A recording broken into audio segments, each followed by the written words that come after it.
Does it ever seem unfair to you that the people living the life that you dream about don't even seem to want it that badly? Like, you're doing everything right. You're working harder than them. You're caring more than them, and it's still not clicking. This entire concept has been on my mind a lot recently. Because sometimes the harder that you try, the harder the thing you're trying to achieve becomes. This is called the backwards law. It's the idea that the more you chase something, whether it be peace, happiness, success, the more you create resistance to actually having that thing. Like, for example, if you try to fall asleep and you're trying so hard to finally get into that state of sleep, we all know we don't actually sleep. That's when we stay up all night. If you're trying so hard to be calm, you're actually feeling anxiety about that. If you push and grind for success, it somehow is going to feel further away. The desire itself for something creates tension.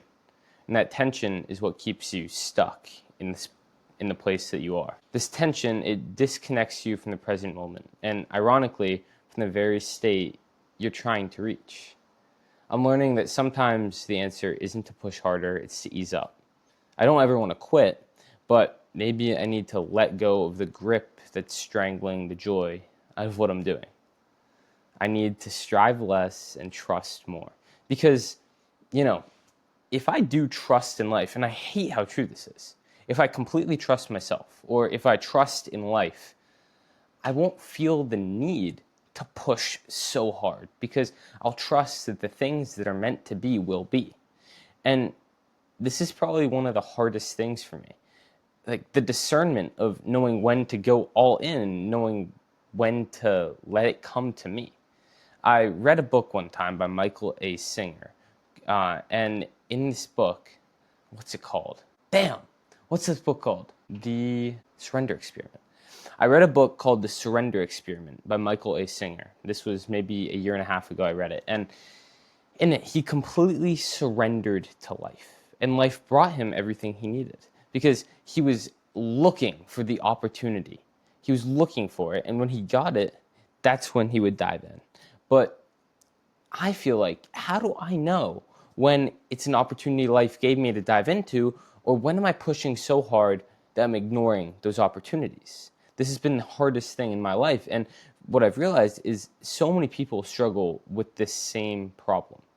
So the first time this exact thing came to me and the jealousy of seeing people that didn't seem to care as much was back in baseball, right? I started seeing this pattern when I was younger, back when baseball was everything to me. I loved the sport more than anyone I knew loved anything. And that's not an exaggeration. I lived and breathed it. I loved the Phillies, and I wore Phillies gear for 1,500 days straight. That's a world record, a literal world record. My elementary school and middle school, they would always announce it on the announcements when I hit a milestone. Jack Wagoner has hit 1,000 days on his Phillies streak today. I'm not joking. And that's how much I cared about the thing. But the twist is, I was never that good. I mean, I wasn't terrible. Sure, I might have played in college. I was a varsity athlete. I'm a professional catching coach. But I was never the star. Meanwhile, my friends who didn't seem to care half as much about the game were getting recruited, hitting bombs, and looking effortless. It felt unfair. I wanted it more. I worked harder. But now looking back, I realized that how much I cared might have been part of the problem of why I never got what I wanted. It feels unfair, but that gripping, that trying to prove something energy is really heavy. And I think it often shows up in ways that block flow. Lately, I've been feeling the same thing in business and podcasting. I care so deeply. I want this to grow. I want it to matter. I want to make this my life. But I've realized that the exact wanting that comes across as almost desperation to succeed might be actually pushing the goal further away. It's like trying to force a magnet on the opposite end to stick, but you're holding the wrong side, And they're just creating this tension that you cannot push through no matter how strong you are. And if you push it, it won't stick. I've honestly been feeling this with some of my guests. I had a conversation last week with someone I was super, super psyched to speak with. And I felt like I was in a real point of desperation, and it almost creates a hierarchical effect where you project the other person as being better than you. Your desperation for success, for something external, it inherently lowers your status because the pursuit of status communicates low status. So if I'm pursuing something super, super hard and I'm going all in on it, it's communicating that I feel like I'm not enough without it. Does that make sense? So I think that's a lot of the problem. You're lowering your own status through your extreme pursuit of the thing. So I'm trying to learn to let go. Not of the dream, not at all, but I'm trying to let go of the pressure to achieve the dream. I'm still going to show up, still going to go hard. I'm trying to build from a place of peace instead of panic. And every time I do that, when I let go of needing it to work so badly, ironically, it starts to work better. That's the paradox. And life is full of paradoxes. It doesn't make sense. But what I'm realizing is we cannot try so hard to succeed right now. That's never going to work. Never put everything into right now, immediate success, because no matter how good you are, I don't think it's going to come to you. I don't think the universe is going to respond to that. The universe responds to patience, whatever you believe that is. If you're religious, God responds to patience. If you're completely atheist, I don't know, good things happen when you're patient. It's just logic of the world. And so, like with this video right here, I don't expect this to go viral at all. I'm sitting here in somewhat bad lighting with my okay mic and a beautiful beach behind me and a sunburned face. Like, I'm not very scripted on this, but I believe that this is building myself. It's building rapport with whoever is listening and watching this. Anyone could be listening and watching this. Hell, this is my 92nd episode of my podcast. I've probably recorded over 100 with the stuff I have in the vault. That's incredible. I've showed up.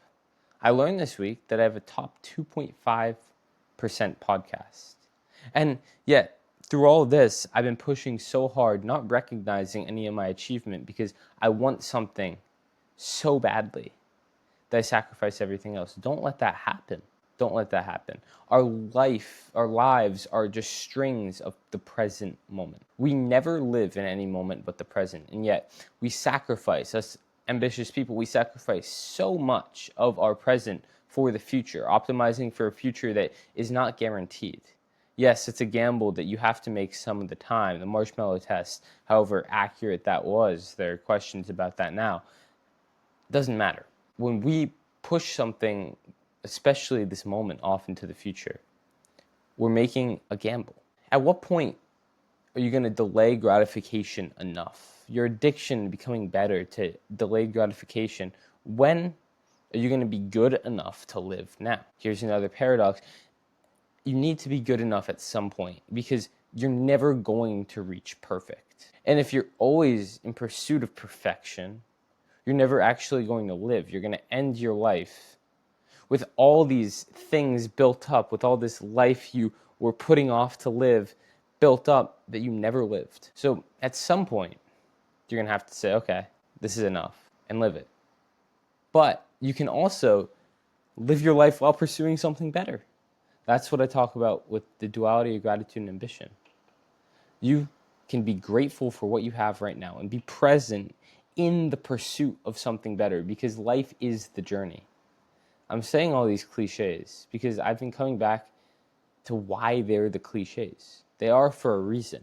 I think we hear them so often put in the same way, but if we can realize that this is just wisdom trying to be communicated to us, because so many people have failed before you. So many people have gone through the exact thing that you are going through, and they've learned from it. And they came out the other side with a lesson that they wanted to pass down to you.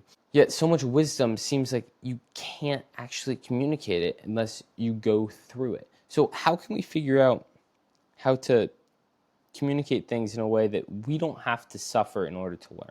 I get that I'm asking you guys more questions today than I am answering them. But that's because I have the questions too. I'm 18. I'm in no way wiser than you are, whoever's listening to this. We're all just humans. Anyone that claims to be better in any way is not. We all can learn from each other. We can learn from watching blades of grass flow in the wind. We can learn from just sitting there with our eyes closed. We can learn from anything if we want to. Everything is magical. It's up to the beholder to see the magic in it. There we go. This has been my Nova Scotia rant, we'll call it. Probably the least organized solo podcast episode I've done in a long time. But overall, I'm just feeling extremely grateful for everything right now. Everything that I've built. I'm thinking long term, and I'm thinking right now, 92 episodes in. I started going all in on this in January. And although it's felt like such a long time, it feels like something I can keep up. And if I'm top 2.5% right now, so many people are going to be adopting the duality of gratitude and ambition into their life in 2 or 3 years. Because growth is exponential. That's what everyone's always told me. So if I believe them, then 4 years from now, I'll have the biggest podcast in the world. I don't know why that's the goal. It kind of goes against everything I'm teaching you guys. Don't attach feelings to external goals. But it is. It gives me something to strive towards, to aim at. It gives me a direction. And if that's true, I'm so excited to see the impact I can make in this world. All right, that's the end of this episode. As many of you know, I'm on a quest to hitting 100,000 downloads on my podcast before I go to college on August 31st. Right now, releasing this is July 27th. That gives us about a month to go 90,000-ish downloads. A little less than that. I think we can do it. If we don't, heck, it's still going to be an amazing journey. But I think we can do it. What I need you to do so you can be a part of elevating the Grateful Podcast even higher on the charts to getting this idea to even more people is I need you to share this with at least one person you think could benefit and leave a review wherever you're watching or listening. All right. Thank you.